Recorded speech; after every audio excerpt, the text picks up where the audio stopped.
Good morning बच्चों।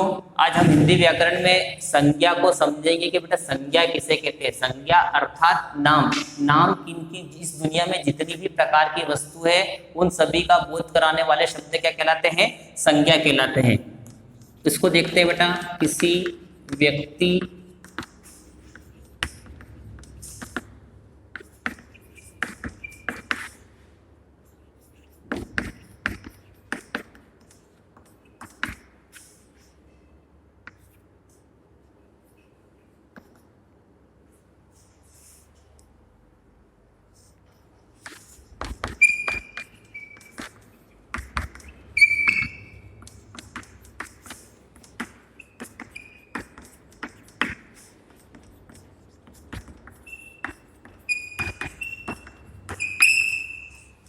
किसी व्यक्ति, वस्तु, स्थान, भाव या गुण के नाम का बोध कराने वाले शब्द क्या कहलाते हैं? संज्ञा कहलाते हैं। उदाहरण के लिए इसको अपन देखते हैं। सीता गीत गाती है, मेरी पुस्तक अच्छी है,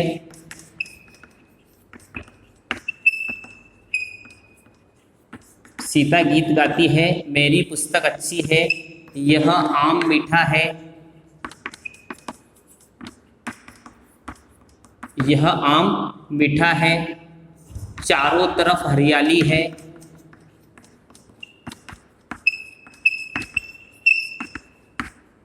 चारों तरफ हरियाली है।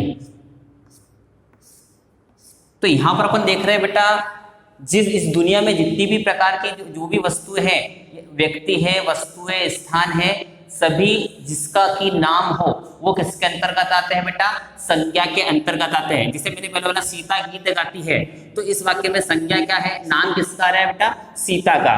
फिर दूसरे मैंने बोला कि मेरी पुस्तक अच्छी है, पुस्तक क्या है बेटा? वस्तु है। यह आम मीठा है, ये भी आम क्या है? एक वस्तु के अंतर्गत आएगा। और चारों तरफ हरियाली है, तो यहाँ पर क्या कर रहा है? गुण को बताया गया है, इसलिए इसको क्या बोलते हैं बेटा? अपन संज्ञा कहते हैं। इसको 5 भागों में डिवाइड किया गया है। इसको 5 भागों में हम क्या करते हैं? बांटते हैं। बेटा संज्ञा के हम 5 प्रकार, संज्ञा की परिभाषा अपन ने देख ही ली है। अब संज्ञा के 5 प्रकार कौन कौन से हैं उसको अपन देखेंगे कि संज्ञा के 5 प्रकार कौन से हैं। पहले नंबर पे देखते हैं व्यक्तिवाचक संज्ञा। व्यक्तिवाचक संज्ञा, जातिवाचक संज्ञा,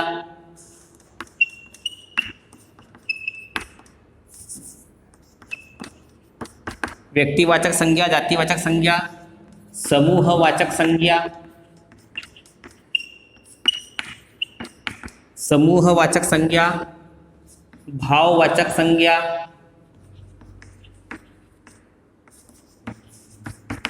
और 5वें नंबर पर आती है बेटा पदार्थवाचक संज्ञा।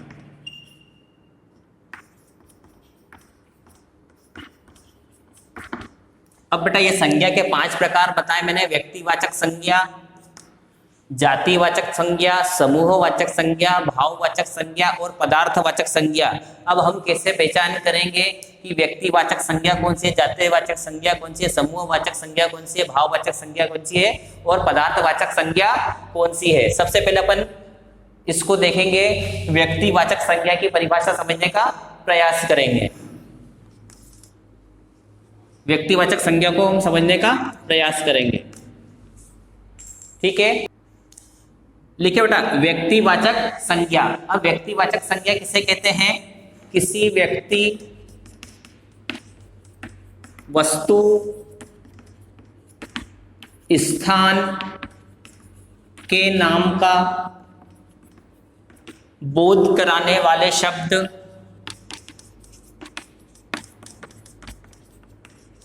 किसी व्यक्ति, वस्तु, स्थान के नाम का बोध कराने वाले शब्द व्यक्तिवाचक संज्ञा कहलाते हैं।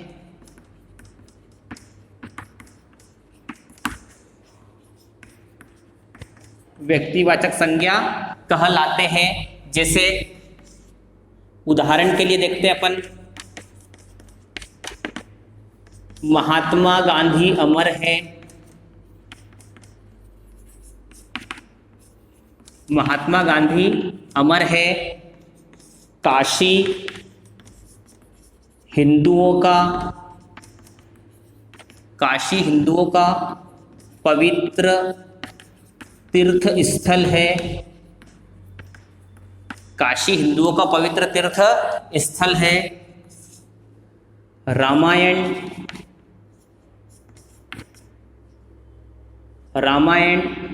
हमारा पवित्र ग्रंथ है। और देखेंगे बेटा अपन, ताजमहल सुंदर है। ताजमहल सुंदर है। तो यहाँ पर अपन देख रहे हैं व्यक्तिवाचक, किसी व्यक्ति स्पेशल के बारे में कहा गया है, महात्मा गांधी के बारे में कहा गया है, ये काशी के बारे में बताया गया है, ये रामायण जो है ग्रंथ हमारा उसके बारे में बताया गया है, और यहाँ पर ताजमहल जो कि स्थान है इसके बारे में यहाँ पर बताया गया है। अब बेटा अपन समझेंगे दूसरे नंबर पे जातिवाचक संज्ञा। वे संज्ञा शब्द जो एक ही प्रकार की वस्तुओं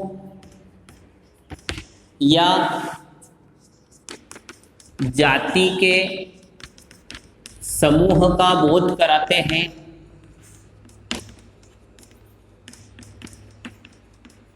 वे संज्ञा शब्द जो एक ही प्रकार की वस्तुओं या जाति के समूह का बोध कराते हैं,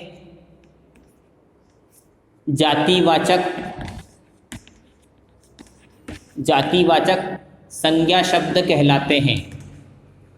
जातिवाचक संज्ञा कहलाते हैं। उदाहरण के लिए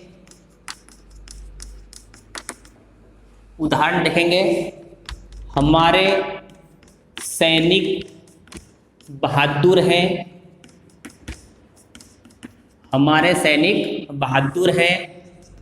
हमारे शिक्षक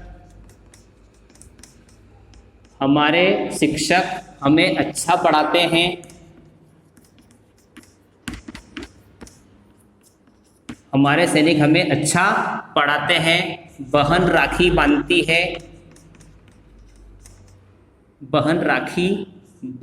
है।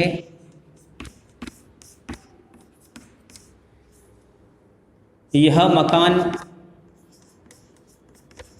मेरा है।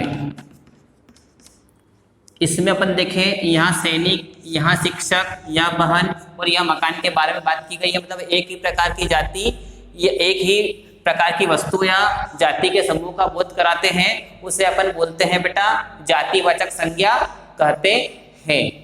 ठीक है, अब हम समझेंगे समूहवाचक संज्ञा। समूहवाचक संज्ञा किसे कहते हैं? किसी व्यक्ति वस्तु या प्राणियों के समूह का बोध कराने वाले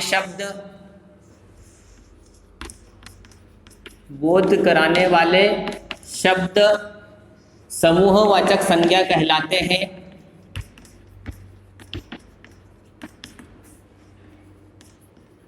समूहवाचक संज्ञा कहलाते हैं।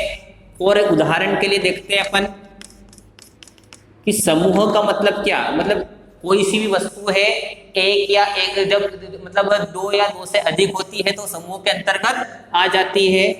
जैसे अंगूरों का गुच्छा टंगा है। अंगूरों का गुच्छा टंगा है। मैं भीड़ में जा रहा था।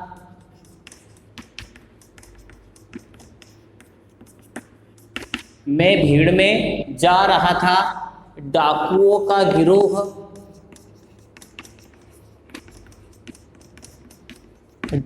का गिरोह वहां खड़ा था।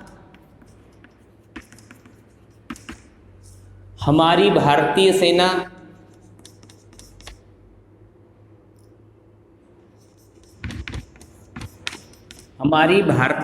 सेना विश्व की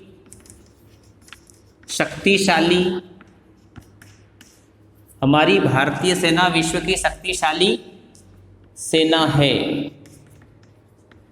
ये समूहवाचक किसी समूह का बोध कराते हैं, इसलिए बोलते बेटा अपन इसे समूहवाचक संज्ञा कहते हैं। चौथा लिखेंगे बेटा अपन पदार्थवाचक संज्ञा।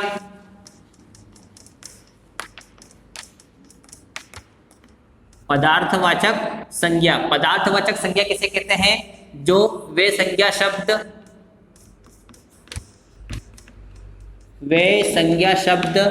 जो किसी वस्तु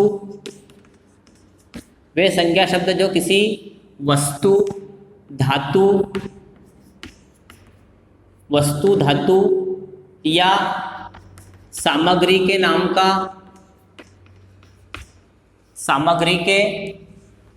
का बोध कराते हैं।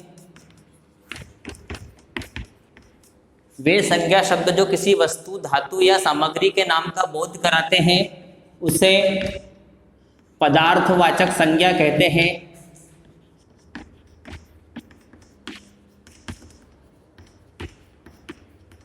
पदार्थवाचक संज्ञा कहते हैं। अब हमारे दिमाग में आता है कि पदार्थ किसे कहते हैं?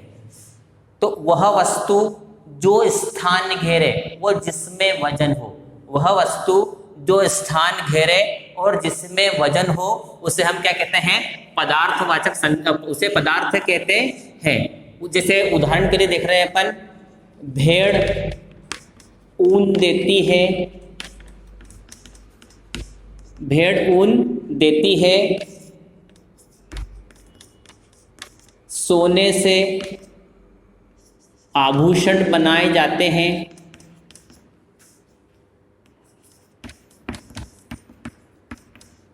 सोने से आभूषण बनाए जाते हैं, पीतल से बर्तन बनाए जाते हैं, पीतल से बर्तन बनाए जाते हैं, लकड़ी से फर्नीचर बनता है, लकड़ी से फर्नीचर बनता है, दूध घी स्वास्थ्य वर्धक होता है। इस प्रकार अपन देखें वे संज्ञा शब्द जो किसी वस्तु धातु या सामग्री के नाम का बोध कराते हैं पदार्थवाचक संज्ञा शब्द कहलाते हैं। ठीक है। भाववाचक संज्ञा, भाववाचक संज्ञा किसे कहते हैं? वे शब्द जो किसी गुण, अवस्था, दशा, परिस्थिति आदि को दर्शाते हैं, भाववाचक संज्ञा कहलाते हैं।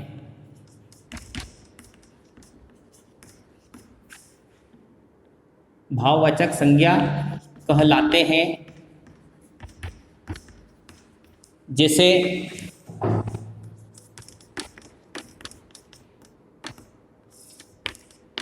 हमें जीवों पर दया करनी चाहिए,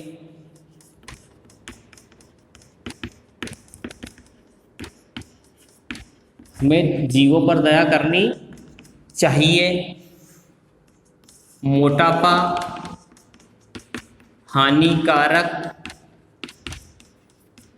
हानिकारक होता है,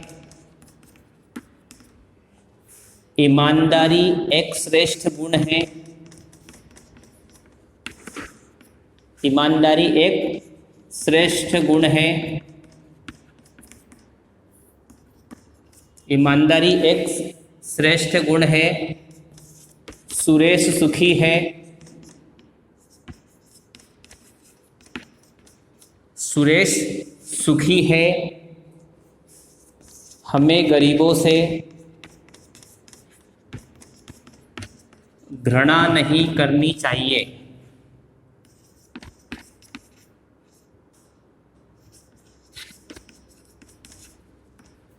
इसमें देखा जाए तो इसमें भाववाचक संज्ञा कौन सी है?